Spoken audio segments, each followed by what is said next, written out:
What's up, guys? This is your host, Kavaski, with Humming Pod. Thank you so much for tapping in with us today. I could not be more grateful for your presence, for your just being here. And I just want to start this podcast off with a quick inspirational talk. So, for me, when I went for my dreams and my goals, and I realized that these things that I wanted, I had to go and get, I realized like it wasn't always about sports. It wasn't always about the things that revolved around sports, like activities such as leadership or pressing forward or be overpowering the competition or you know breaking challenges.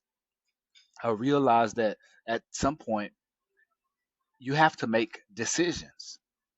Okay, right now I needed to make a decision whether I want to go for something that is going to be for this instant, or if I want to go for something that's going to last me throughout my entire life.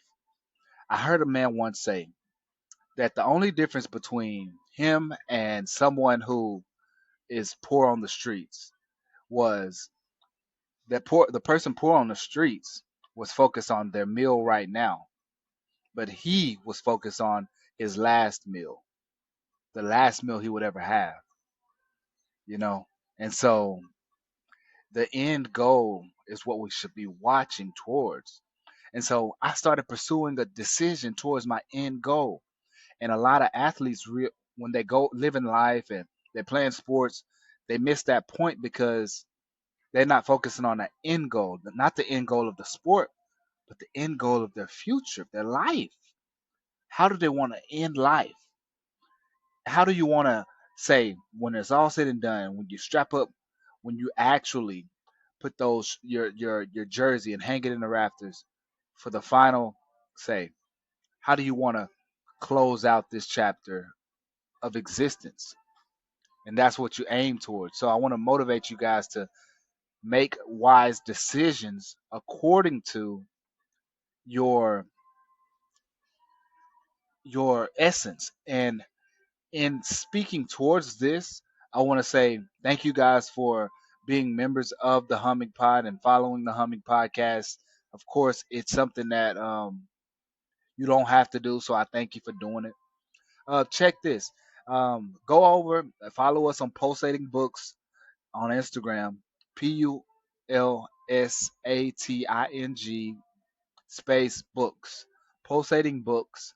You'll see a picture of me looking kind of similar to I do right now, and just email or message us and just let us know that you have tapped in. What we're watching right now is a video. We're in part two of the video from the guys. So let's get right into it. Bit. Okay, everything got pushed back just a little bit, but we in full swing and we turned now. So let's go. Let's turn it up. Guilty for living. Yeah. I have a question for you guys, man. Is that, do you think, like even what's happening right now, do you guys think that there is another medicine out there, Jonathan, that we're not even realizing that can also be part of the healing for us as black men? And it is the lack of sometimes affection that we feel that we have not been prepared to give each other as black men. Like, I'm gonna tell you something, and I said this earlier, you know, NLE, I'm not ashamed to say, man, that I would love to have known what it feels like to have a father hold me, or have a brother hold me and embrace me when I'm weeping tears. And I think that there's something therapeutic about that, but because the culture has always put us against each other, you know, that do you feel, Doc, that we are missing these opportunities to even help heal each other by embracing each other in our darkest moments, to just let each other know, I see you, I got you, and we're gonna be all right? Like, do you think that there's something we're missing in this alpha male, this toxic masculinity that we're dealing with more than ever in our culture? We're missing connection. Yeah. And you see how the air changed Yes. as Kevin was sharing. And I'm sitting here and I can feel this energy because, to be honest, Kirk, we don't even get the opportunity to grieve properly as black men. Or even how Ray J even got up and just showed him some love. It's like, we don't get those moments. We don't get those moments. When I saw all of these guys, I made it my point to acknowledge his transformation. Yes. I made it my point to acknowledge his perseverance and to speak life into him. Made it my point to talk with him and to share with him Ray J. And because when we lack connection, man, we limit ourselves from having the human experience. Yeah. We need connection. We need affection. I made a post, or it wasn't even a post, I was on a podcast, Brandy Harvey's podcast, and I talked about how study shows that boys need more hugs than girls. Not because they need more love, but we're usually underdeveloped emotionally as boys because we don't get touch, we don't get affection, we don't get I love you and look you in your eyes and not be able to say, no homo. It's no I love you, man, and pause. It's like we don't get that. And man, the internet tore me up. It's a war. The internet tore me up because it was like, oh, so you saying? I said, no, that's not. The study revealed that because boys are underdeveloped psychologically and emotionally, because we've been told, man up, you better not be no bitch. Yeah. Don't you cry. But at the same token, we so far away from how we originally were supposed to bring up black men that we don't. A lot of black men don't know. And they don't know. Share more with that as a young man with that perspective. When you walk up to, and I don't call no YNs, but when I walk up to a young king, it's always black man, good brother, young king. I love you, man. Respect. And I've seen, man, and most times when I'm through the airport and somebody stop me and say something, I embrace them. And they'll say, brother, thank you. Because usually, Kurt, it disarmed them from having to armor up. Because usually when brothers go into any space, we're armored up. Tell me about this war, NL. Man, it's a war. I mean, we all aware of the war. We all aware of the war. Every day we wake up. You know what I'm saying? Define it for me. To just somebody who's older, I would love to know in detail from your perspective. It's because your life is so much more different than mine. I would love to learn. Is it the war to kill black masculinity? Is that what it is? I mean, it's the war. It's the war to black man, black masculinity. But a lot of people got to understand black men also have feminine too. Feminine on the fifth dimensional level with receiving, stillness, trust, and just allowing things to happen and flow within a life. And just, the balance. We're unbalanced. As black men, we want to always do. That's the masculine, not the feminine, not this. Feminine is receiving, stillness, trust, faith. Masculine is just the power and the act of doing. Once we start to create balance in that area, that's when black men, we become more polished. But the war is that information like that is not groomed to us from yay high. You know what I'm saying? Even, that's and brother, I don't even want it to be a misconception like I'm not understanding what you went through. I don't want you to feel in no way, shape, form disrespected. No, I don't. And, I feel like everyone on this table is the utmost You're doing a great love job, for. King. Understood. Yeah. But, man, one thing that I started to learn and I never understood why in science this stuck with me so much. It's the energy cannot die, can only be transferred. Now, that's my perspective, right? I'm not saying that's how you should apply it to your life. But I can say, man, my grandfather died of cancer when I was like 8 or 9 years old. It scarred me to a point to where I used to be scared to go to sleep. I didn't even understand what cancer was. I thought I was going to go to sleep and just die in my sleep. I saw my grandfather dead at 8, 9. That was my first dead body. Just recently, I fast forward and jumped from that. Just recently, my other grandfather passed. But the connection, the reason why I say energy can't be died, it only be transferred, I'm going to break down the story. When my grandfather passed, I'm usually able to meditate and connect with anyone on the other side, and I'm able to receive from other realms. Yes, sir. The living. I'm able to receive. Once I went to sleep that night, I had a dream. My dream was my grandfather knew I love guns. My dream was he was at his home. And then the room I used to stay in as a little boy, he took me into the home, lifted from under the bed, pulled out a briefcase, and the dream ended. I was overseas. I was catching a flight when he died. Same thing you said. My mother was crying loudly on the aircraft. We was on the way to Europe. My mother was screaming. Flight attendants had to wear me because I had earphones on. I had to cater to my mother in the middle of a flight because her father just died, right? I went to sleep that night. I had a dream.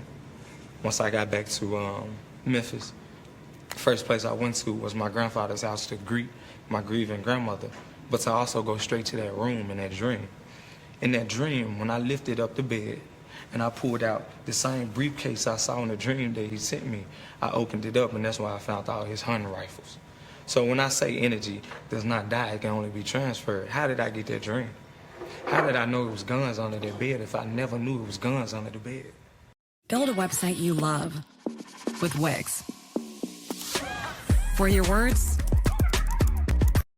So now, Ray J, when you hear these stories about how people can cope through what they go through, what has been the most beautiful lesson that has been given to you on how to survive being famous, being a celebrity, being in the public, having to deal with the scrutiny and all those things? What has been the thing that has kept you together so that you were able to just stand strong as a young black man?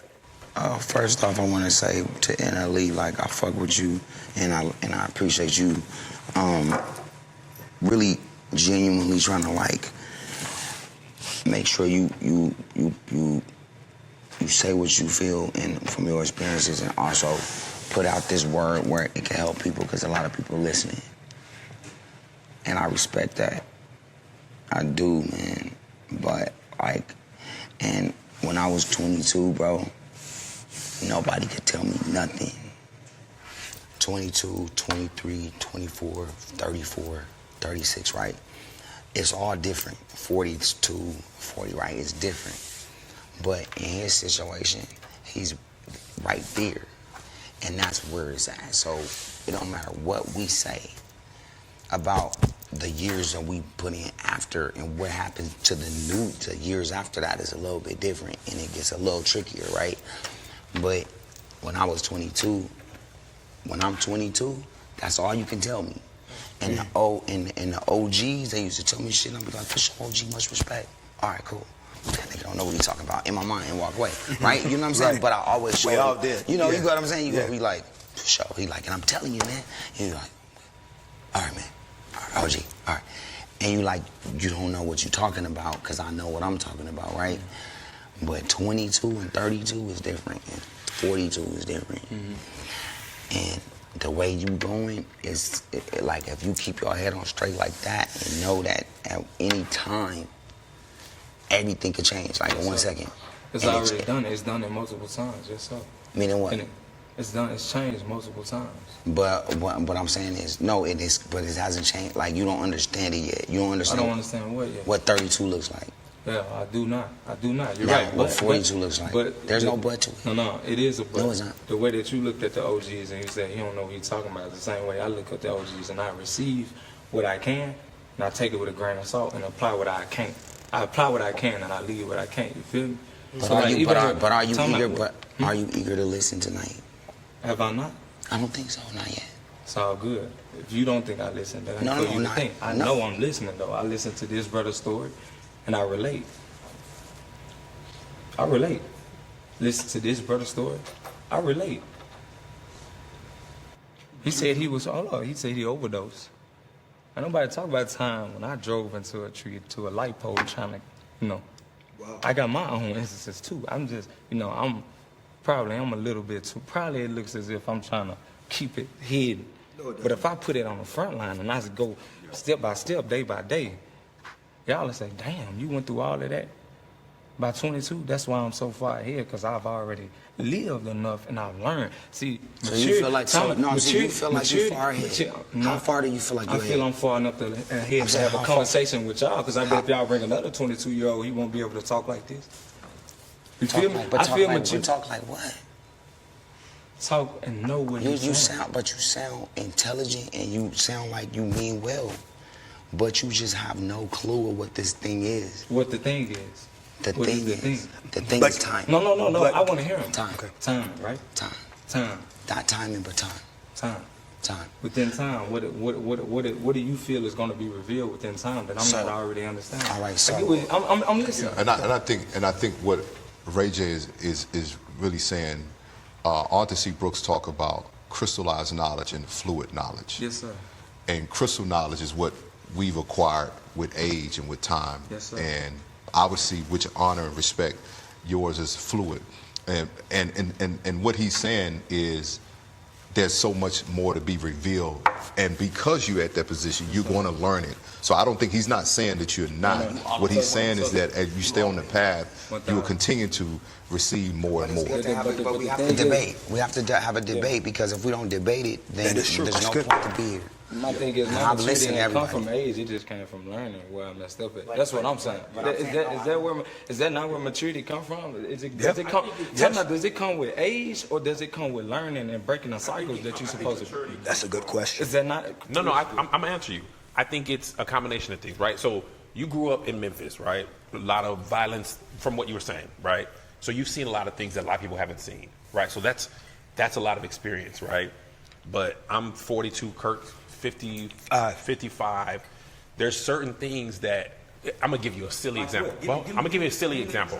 Have you heard of Labubus? Labubus? Yeah, the little. That's where the 22 come in at. No. Okay, so Labubu, no, it's happening now. Labubus are little like stuffed animals, and my niece is like 9. It is the biggest thing in her world. Yes. She's never seen nothing else. She's like, oh, I gotta have a Labubu. We gotta stand in line for 2 hours for a Labubu. And me and my wife and sister, and that's a difference. So Labubus for her is the biggest thing in the world, and it's really just a stuffed animal. Yes, sir. So to her, this is the first time she's seen it. It's on TV, it's on the news. At 42, I realized Labubu ain't nothing but Pokemon cards, Yes, sir. Beanie Babies, Okay. Tickle Me Elmo, Okay. Pet Rocks, Game Boys, whatever. What's the point? I'm gonna get to the point. I'm gonna get to the point. I'm gonna get to the point. The point is, when you were hearing Labubus, you think, oh my God, Okay. this is crazy. I've never seen anything else like that because it's your first experience. This is her. When you're my age, you're like, this is 6th, 7th time I've seen this, but everybody who's experienced it for the first time, I remember what it was like when I was like, I gotta have a Tamagotchi. The world is Tamagotchi. I gotta have this. Mommy, please. And now I've seen that happen once every 2 or 3 years. So that at 9 or at 22, you can only know that revolution's only happened one time. Okay. 2 or 3 times. But when you're 42 or 55, you have literally, like Ray J said, you have actual time. There's experience where you have experiences, and then there's experience where you've experienced things over you said time. That's your daughter does that? My niece. Your niece. Yeah. My daughter does that with me. So Yeah. It's the same thing. At 22, I used to love SpongeBob as a kid. and Right. It came back into fruition. Let me jump in real quick, guys. I get what you're saying. Yeah, let me jump in real quick. Go. No, finish. No, finish. Go ahead, King. Finish. Yes, sir. Ray J. Yeah, thank you. Whew. I've been trying to say something. Goddamn it. No, Go ahead, I'm just King. saying. And Ali is my, and he's smart as fuck. Like you carved out your own way, so you understand. I see that. All right, y'all. This is crazy. Do you hear this? Oh my good. Do y'all hear this dialogue right now? Let me tap in real quick. Let me get tapped in real quick. Fix this camera. Do y'all hear this dialogue right now? Like literally the dialogue between NLE, between Kev on stage, the doctor, Ray J, Jonathan Majors sitting back, cool, calm, and collected. And I love that about the moment right now because I know that is very powerful for him. I can feel his aura coming through the energy because it's like his presence speaks volumes. Let's go. Kirk Franklin, thank you for putting this on for the guys. The way that they just landed the plane right there, the way that they landed that plane and gave NLE the crystallization that needed to be said, what Ray J dedicated it, the doctor confirmed it, and then Kev on stage showed it in perspective, put it into the application. I love that. And I hope that NLE gets back to that point and continues to grow from that position. Because the only thing we can do with knowledge is apply knowledge, right? That's the only thing we can do with it in this particular state of reality here. We can apply it, and God, and then once we apply it, it's all in God's hands. It's in His hands now. So I love that they landed that plane and brought it back around for NLE to see. And I hope that he receives it truly. And he says he receives it. But I'm talking about receive it as in when you receive it, you let it cure. You let it like the pot. You let it sit off in that kettle and just let it mold and grow into something new. It's like when you got that stew, you got those tomatoes and 2 carrots, you got the green beans, and you got some other stuff, whatever you want to put in this, cabbage or whatever you want to say. You got the broth, you got the nice beef or the nice steak or the nice chicken, whatever it may be. All those things start to come together. You grab a piece of chicken that tastes like all those unique ingredients together with some onions, some peppers, some paprika, some turmeric, some nutmeg or some cinnamon, whatever you may put. It's all within it, and it starts to come. So that's what I mean by I hope he receives it and lets it become that crystallization process continue to work, because that's the only thing we can do with it is allow it to work and grow from where it's at, because that is where we see goodness. It says I just got a message, but I don't know nothing about it. I can't. Okay. Let's see. There's a chat here. Hold up. How could I check that real quick? I could do what I need to do, but let's see. Best viewers from stream. I don't know what that is.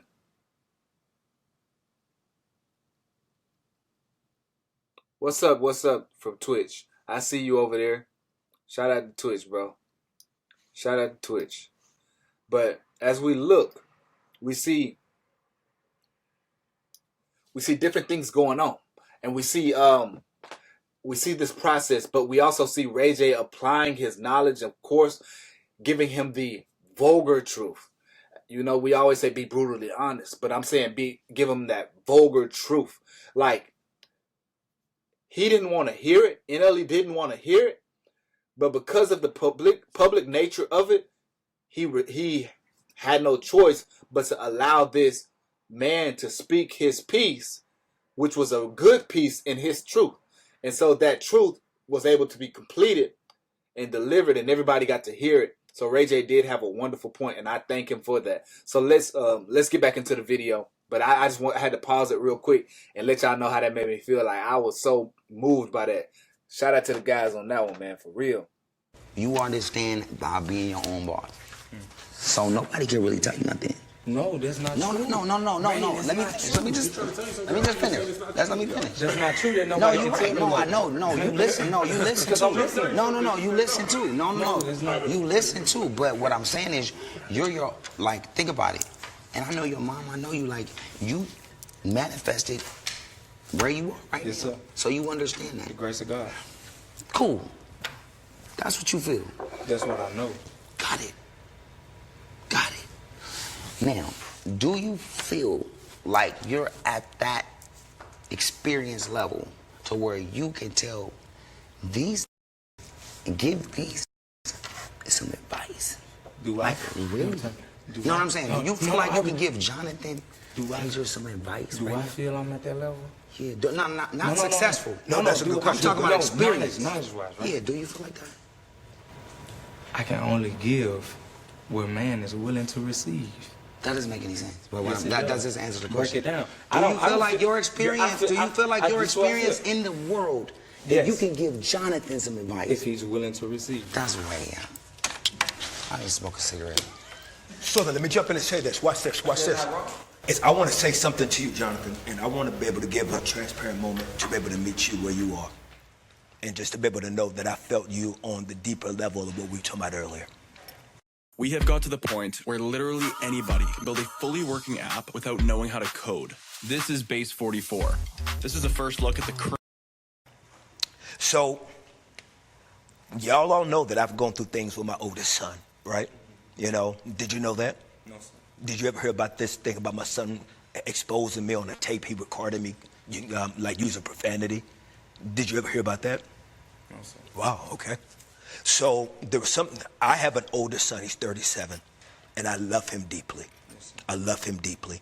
And as a family, we have had to walk out this topic in his life since he was young. And he's amazing. He's brilliant. And I love him, and I miss him. I miss my son. I miss holding and embracing my son. Yes, sir.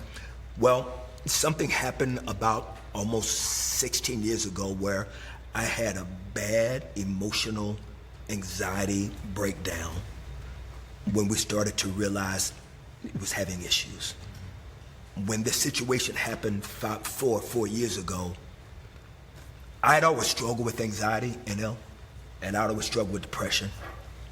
But when this happened with my son, I had to go through it publicly. And I don't even know if you know this. Well, you said you didn't know, but it was something public that I went through, King. Yes, sir. And then 2 years after that, this whole thing about me thinking once some guy was my dad and he wasn't my daddy, you remember this whole situation? That broke me too, because first I didn't have a daddy, and then to find out that God allowed a man to live 10 minutes from me my whole life that was my daddy, that could have helped me out in life, and that didn't happen. Anxiety and depression got so bad for me that I couldn't pray it away. And I was embarrassed, and it made me question my faith. But I had to use medicinal help. And I felt like a failure as a Christian to be able to have to get on some medicine to help me with my anxiety and depression because of how I was raised. I could not pray it away. And this is my first time ever admitting. Do you still have troubles with anxiety now as today and depression? I am better because I have had to get help with it. Can I share what helped with me? Not putting a rule down, but can I just share what helped with Sure. what helps with my anxiety and depression? Sure. Nature. Nature helps me, but it didn't help me enough. I've always been a nature, it didn't help me enough.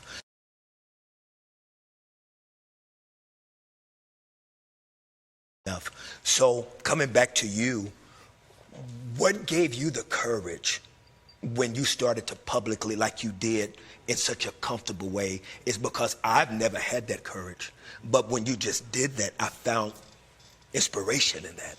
Where did you get that from, that it wouldn't take away from your masculinity, that it wouldn't take away from your own power? I think it goes all the way back to kind of what we all said, what I said, and Ray J jumped down. I was like, and I want to be clear about it. Like, when I say I don't care, it's not the fact that I don't care about anything. It's just my priorities are so clear now that my mental health, my mental fitness, my physical fitness, my spiritual fitness, these things I cherish. These things are precious. And it is the ego, it is the Insta, Google, Facebook, chat book, it is all these things, that distract from that, and when I've got, now on the other side of it, right, like, I just really love what's going on, your question is, how I get to the other side? Well, my question is how did you find the comfort and courage to be able to because say... it's more, that's what it is. Because we say that in drama school, you have to increase your need to communicate, right? Like, that was our big thing, right? If you can't hear, you increase your need to communicate. I feel so led to break down, right, and diagnose this taboo thing that is around us as men, and especially us as black men, and especially on us as Christian black men. Wow. Right? Wow. I feel like that is a calling. Wow. And a mission for me, because stepping out and watching everything go, you see what people think about you.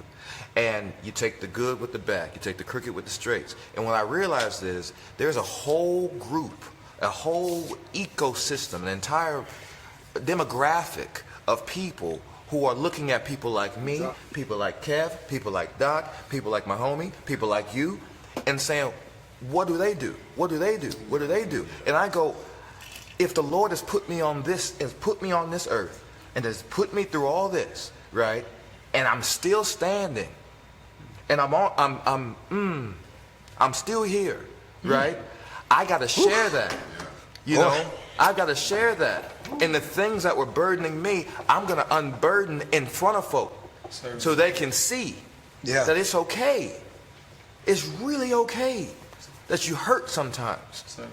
That sometimes the prayers you don't feel like they working. Yes. You know what I mean? Doesn't mean they're not working, but sometimes it feels like they ain't working. Some days you know? Yes, some days they do. Some days they do. Some days they don't feel like they're working. Yeah. Oh, got you. Yes, sir. Yeah. Yes, sir. You know, like sir. you got Yes, the sir. most beautiful woman. Yes. And sometimes she can't turn it around for you. Yes. You know what I mean? That like these material things do not mitigate the suffering. Yes. Right? Yes. They don't mitigate it. Whoa, you can park right there, man. Yo, will somebody let Ray know that his boy would love him back in? Yeah. Park right there, man. Yeah, and I think that there's so many men that are watching this that are trying to figure it out. It's because here's the truth. We're all trying to figure it out. And I think that there is a level of grace that we don't give ourselves and each other because... Yes, that's huge, bro. You jump on That's huge, not being so hard on self. It is perfection within our imperfection. That's huge. Yeah. And I think it starts there, you know what I'm saying? That's sir. the first step of self-love, is to be gentle with self. Self-love. Treat yourself like a toddler. Self-love, as black men, do we even feel worthy of that? Self-love, Doc. What does self-love look like? Say something, Kev, because I feel it.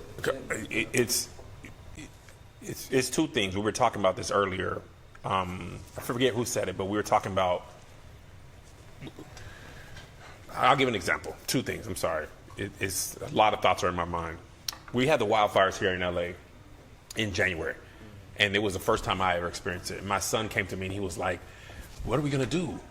And I literally looked at him and I was like, "I don't know," because it was my first time experience a wildfire as well. I don't, they in the north of our house, they're in the south, they're sprouting up. You can't drive to San Diego. So, and my son was like, "What do you mean you don't know? You're the dad." And I'm like, I don't know. I didn't grow up in LA. I don't know. This is not an experience that I have.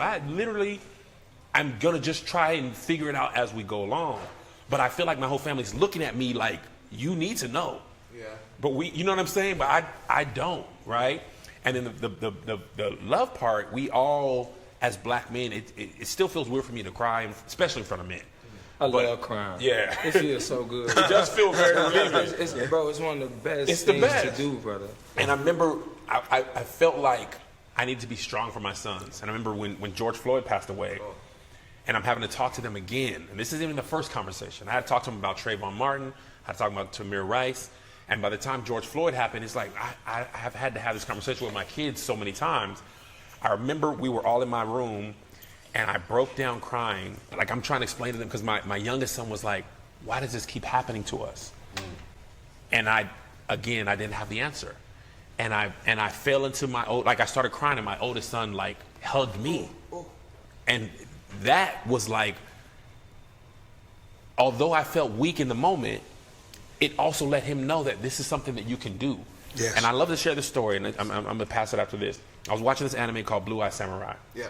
And it's amazing. And there was a swordsman who was making swords. He was a master craftsman.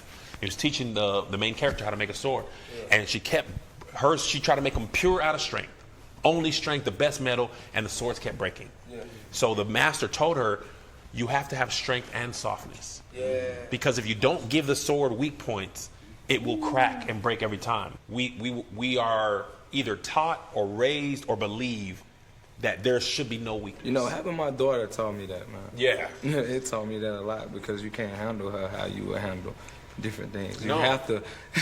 Even my two sons, I thought you can't even handle them. They're both boys, and you can't even handle them. But I got the little girl first. I think that's what got me out of all of I can see that. Yeah. If I had a son first, I would have like, oh yeah, I'm gonna make him just like me. Now that having a daughter can do that. Let me ask you a question. What does personal healing look like?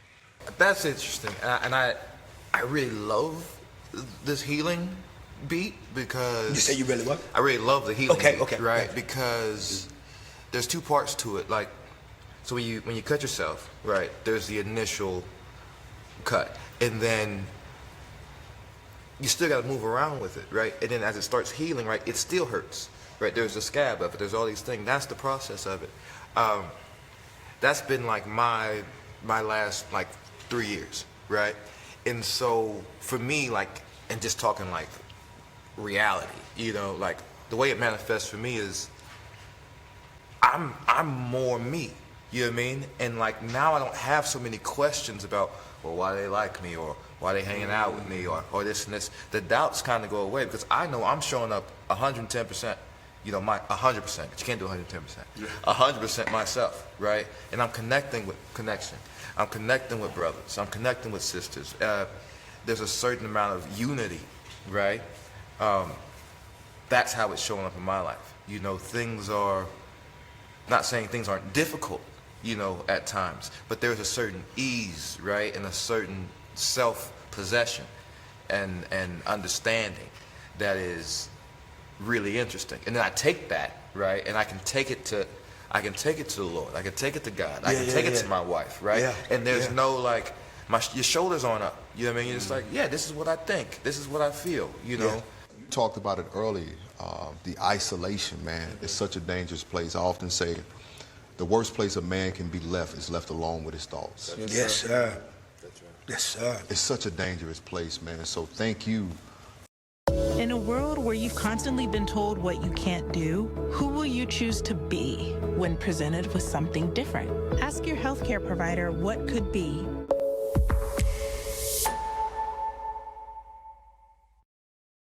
Imagine being able to build an app with your name on it, just by thinking about it. Meet Base 44. For creating this for us. I just wish I could help more.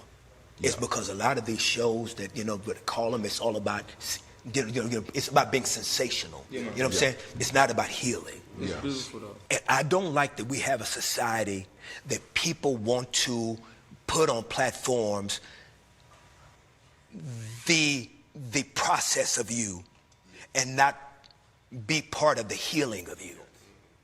And that is something that I think that we've got to start covering each other more. And I just wish that I could have done a better job of creating a safer place that it could have been the big. And you know, the truth is, who knows? This may be a seed. No question. No question. We don't look out for each other. It's like the story of Noah, right? When he was drunk, you know, and they covered, you know, his nakedness. We don't cover each other's nakedness. Well, we point at it, we flag at it, we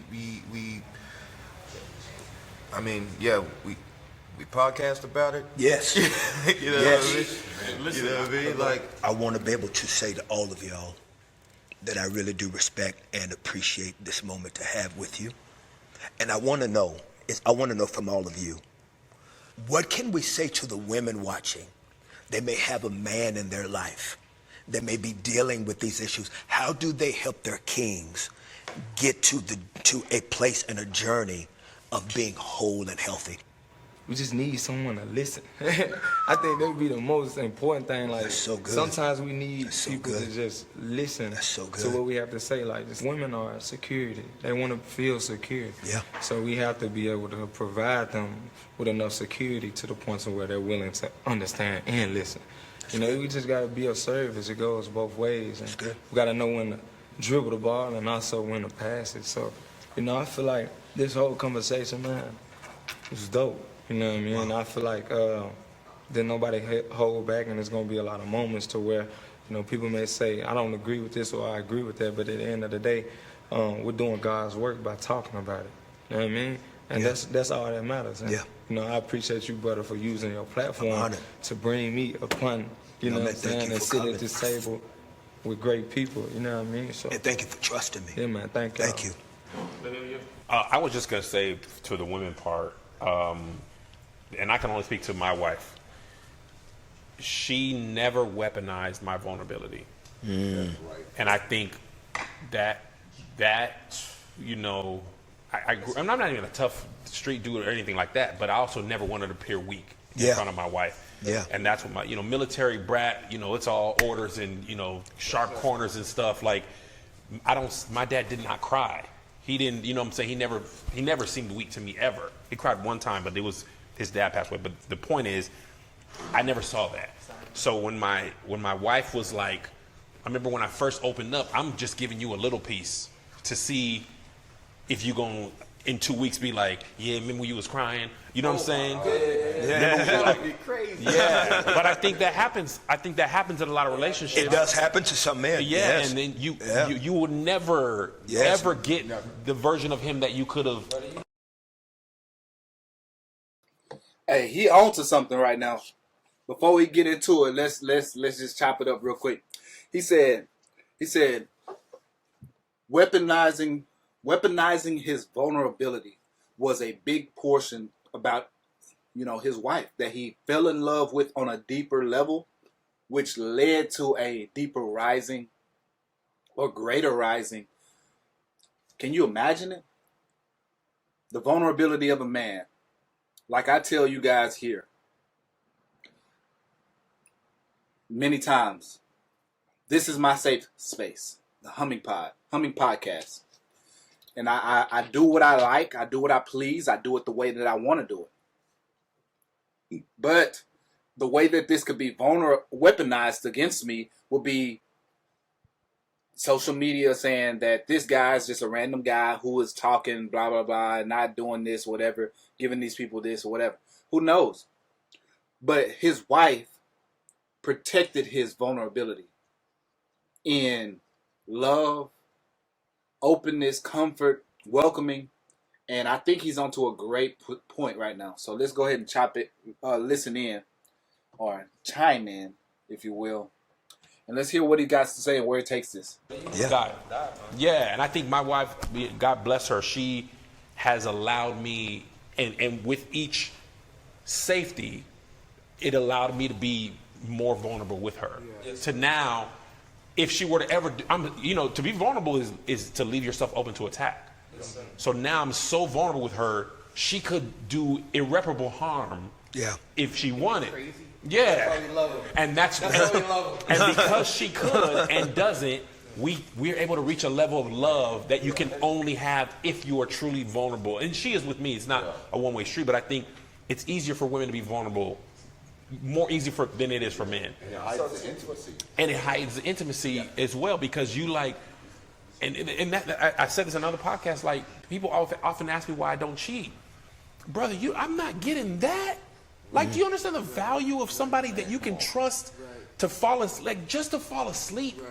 Like, sometimes you can't even fall asleep. They get pictures of you sleep. Like, what kind of peace if I can't even fall asleep?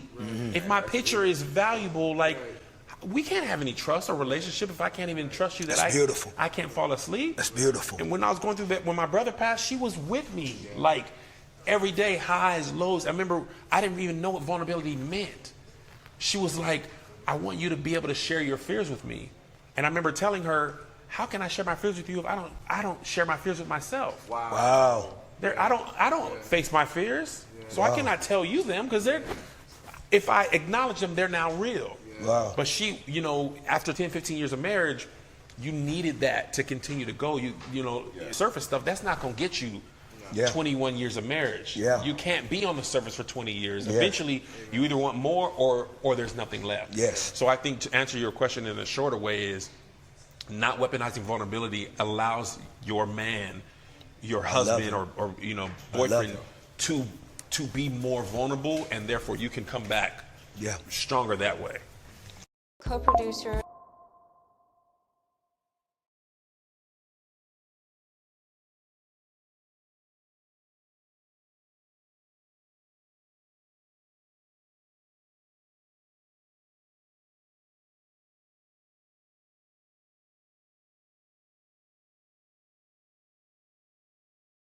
Doc, what about you? I would say, You know what, Doc? I want you to go last. I want you to go. Who didn't go? Did you go? I'll just speak from what.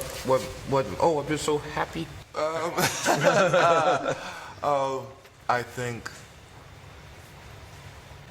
being present, you know, that's a big thing, and also kind of reflecting back to us what it is they see, because she can tell me I'm tired before I know I'm tired, you know, and she can see that I'm uneasy before I know I'm uneasy, you know, and the way she, I mean, I'm just gonna speak about my relationship, my marriage, the way she can coach me through. Wow. And I've given her that vulnerability, right? I'm a highly coachable husband. You know what I mean? You know, I go, tell me what it is. Okay, that's the play. I got it. You know, sometimes I get to run it my way, and sometimes I do it by the book, you know, and I go, okay, cool. You know, and yeah, she's my helpmate, you know, and I'm her helpmate, you know, and we talk about holding somebody down, you know what I mean? Like, it doesn't look like, you know, holding his hand, walking through the courtroom. That's part of it. But the other part is, you got to get up, you know what I mean? You know, she clearly understands the mission. Yeah. And she supports the mission. Yeah. And she pushes the man. And that's good. As men, right? It's like having a training partner. You're pushing me to be better. Yeah. You know what I mean? And when I fall, you say, okay, you all right? Yeah, I'm all right. Let's go again. Yeah. You know what I mean? Yeah. Can I speak to that real quick? Yeah. My wife did that to me, and I'll tell you what it was. It's the best. Like, bro, it was the best. It unlocked a new level of love for her. I was talking about my next tour, and I'm like, yo, I'm gonna do these church jokes that I've done, because this church tour I'd done well. And I'm like, I can run these old jokes. I'm talking about from when I was like 18, 20. And I'm like, yeah, we do the churches again. Listen, it's gonna be blah, blah, blah. It'll be great. And she looked me dead in my face and was like, you're better than that. Yep. She was like, you can go into the lab and dig deeper and work harder and be better than that. And she was like, if you do this, you're taking the easy way out. That's right. And I was like, how could you say this to me? Like, how could you challenge me this way? And as a creative, I knew way back in my mind when I was thinking of it, I was like, this is easy, Kev. But I would never acknowledge that. Right. And she looked at me dead and she said, you can be better. And I want you to be better. I've had that chat too, boy. And I'm like, nobody on earth could ever do that, because nobody even knows those jokes from 20 years ago. And nobody else would care. If you work, they see the man you are going to be. Right. And they speak to that. And they speak to Melissa. She's Melissa. But she was speaking to that. She's speaking to, and like, what a blessing to have somebody see your best self and speak when you are too afraid. She was like, if it takes she was like, if it takes you a year of practicing, take the year and be the best you can be. You remember why you bro. That's what I'm saying. Like, bro, that's like, and that's why people like, why you don't cheat. It's like, bro, I'm not getting that. Why would I do? Why would I waste that? Like, you know how valuable that for somebody to see the best in you for real, with no monetary value, none of that. She's talking about just, I see you in the best version of you, and I want you to at least try to be that. Like, bro, that's. No, I have one like that too. I mean, shout out to Tammy Franklin, because I mean, you know, I'll never forget when the money got really low one time early on in the marriage, and she was like, look, whatever we got to do, whatever we got to change, you know, I got you, you know, and that kind of language speaks to a man. When you at your lowest. Because that dark voice is like, she gonna leave, for the money. Even if you know that's not true, your mind starts to tell you that. And for her to speak against that. Yes. So shout out. My question for you, Kirk, is to kind of stand on that, and I'll answer, but my question for you, has she been the wind beneath your wings through your projects? Like, how have you navigated through the challenges of having an album do well, and then the thought of like, man, I got to do another album and it has to be better? How was Tammy in that process for you? What role did she play for you? Tammy, and I say this all the time, Tammy would be an amazing woman without me. You know what I'm trying to say? She's an amazing woman. You know, I'm the one that's had the hard time learning how to be a man. Yeah. You know what I mean? And often she really deserved somebody that was already more of that man, where I was trying to figure out, because getting married with kids already and a lot of things, I felt the pressure of living. And Tammy had the most incredible father. So I felt the pressure of,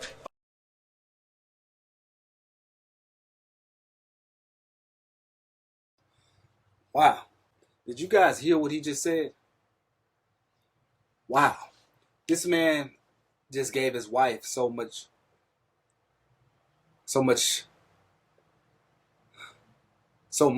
Simple. He just gave her so much. As you can see, this is a man who loves his wife. Loves her input, output, and essence. He said that she is a woman who at many times or oftentimes needed a better man. That's to say, just like he was saying earlier, Kev on Stage, a combo of Kev on Stage and Jonathan Majors, they both were speaking to it, but how she sees the best version of you. She sees a future version of you, and she speaks to that. And he was saying that to say she actually was seeing that best version of herself, but was willing to stick around with a lower version of him, or a more malleable version of him. I put it like this: she was like a caterpillar in a cocoon, or a caterpillar to become a butterfly, right? She was the cocoon to his caterpillar. Him as a caterpillar. She was the cocoon, he was the caterpillar. Encasing him as he develops into the butterfly. God is the environment. He is the environment. And these two can do nothing to change the environment, but live within the environment. And she was willing to be with him as that caterpillar became the butterfly. And at many times as a black man, it's very scary for a woman to be there in those situations. Like Kev on Stage said a while ago, how can I tell you about my fears if I won't even talk to myself about them? How? You see? I won't even be honest and be real with myself about the things that I have a fear of. So how can I tell you? For a black man to overcome those stages in his life and have a person that he loves, who sees him as this version, to see him at this version, takes a lot of vulnerability. And like they said, the weaponizing vulnerability, or the weaponizing like the vulnerable, state of the man. A woman could use it all against him and to cripple this man. But for her not to do it is why we love him. Man, they are hitting on some points right now. I wish Ray J would come back to the panel and just hear some of this good stuff, because he needs to hear it. But hey, let's get this work. Let's tap back in. Okay, I got to try to fill in them shoes, and so it was my drive has always been more desperation than inspiration. Wow. That's honest. Wow. Wow. Yeah. Wow. Yeah. And it's not that she was not giving it. There's just, you're always chasing ghosts when you don't know where your beginning is. When you don't know where your beginning is, and like I see how Tammy, like being married to a woman that had a good mother and father, it's almost like she's like unreal to me. It's almost like like they have a confidence and they have a space. Like I remember asking Tammy once, "Do you believe that God loves you?" She said, "Yeah, I've never struggled with God loving me." And I had one of my mentors say to me, "Kirk, it's hard for you to know God's love as a father when you've never had one." Because it's our first introduction. So Tammy has not done anything wrong in the process of being who Tammy is as my wife. It has always been me trying to learn how to accept it and feel worthy of love. You know what I mean? You just have a hard time feeling worthy. Yeah, hard time. Hard time. Hard time. Have you been there before? Oh, yes. I just got to the place where I feel I'm worthy of receiving love. It's hard. Because you feel like you have to perform. And I have spent most of my life performing to be liked. Because I was the kid that nobody would pay attention to until I got on that piano. Don't take slow for an answer. Secure the dub with super fast optimum internet. Enjoy 9. So, but that's a whole nother time, whole nother show. But I would like for you to close out that question. So the first part of that question to the women, I want to say this. We don't need you to be our healers. And I think a lot of women think that they have to heal the man. Can you aid him in his healing and support it? That's good. Absolutely. But you don't have to be the healer. That's good. Because if you become the healer once he's well, he's gone. That's good, gang. So I would definitely encourage the sisters. It's unfortunate. It's unfortunate. Yeah. But definitely encourage them to understand how can I support him and to understand where he's at. And Kev talked about it. My biggest fear has always been being emotional blackmail. Yeah. Because when you open yourself up, and this is what women don't understand, is that respectfully, most women, their greatest possession, they would say their bodies. For us, our greatest possession is our vulnerability. Because once a man gives up his vulnerability, he's giving you everything. Yes. Because it's not his money.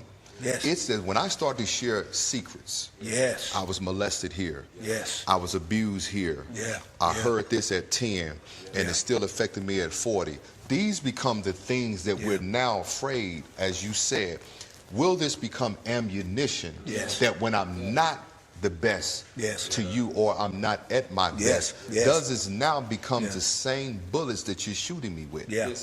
And so for the women, when we are sharing, and even if we share in dosage, because we don't have the practice, we don't have the language like women, they were developed emotionally because they got an opportunity to express their emotions. That's good. All we know is anger, which is a very low-hanging fruit. So when a lot of men have come into therapy, when men have come into therapy, I have to take them through the emotional chart just so they can identify with other emotions. So women, you have a head start on us, and you are very mature in that arena. So knowing that, understanding that creating space for us is everything. And once you create that space, you may have to sit with us in that space. Wow. And I'm not telling you to stay there long, sis. I'm not talking about 2-3 years, because you get some women, I ain't finna. No, because even to sit at this table, I had to heal my father's wounds. Because when you have not been fathered well, you have a difficult time building relationship with other men. And the same with if you had bad relationship with your mother. You have hard times establishing great relationship with the woman. Yeah. And so I love, man, what I love what he said is also, that should not mean that that woman has to sit in that forever and pamper and babysit that man through that process. Absolutely. He should be moving forward. Yes. All right, y'all. So I think we can end the video here, and we will, we got what we need out of it, and we listen to it, we talk about it, send in the text message to the chat, to the text message, whatever it may be. We could talk, we could chop it up, Send your emails to pulsating books, and so we can have detailed description of what we're really going to talk about. And let's get it going. Let's chat up a storm about this from the women's perspective and the men's perspective, because I want to hear both. Thank you, guys. Let's go. Let's go. This has been amazing.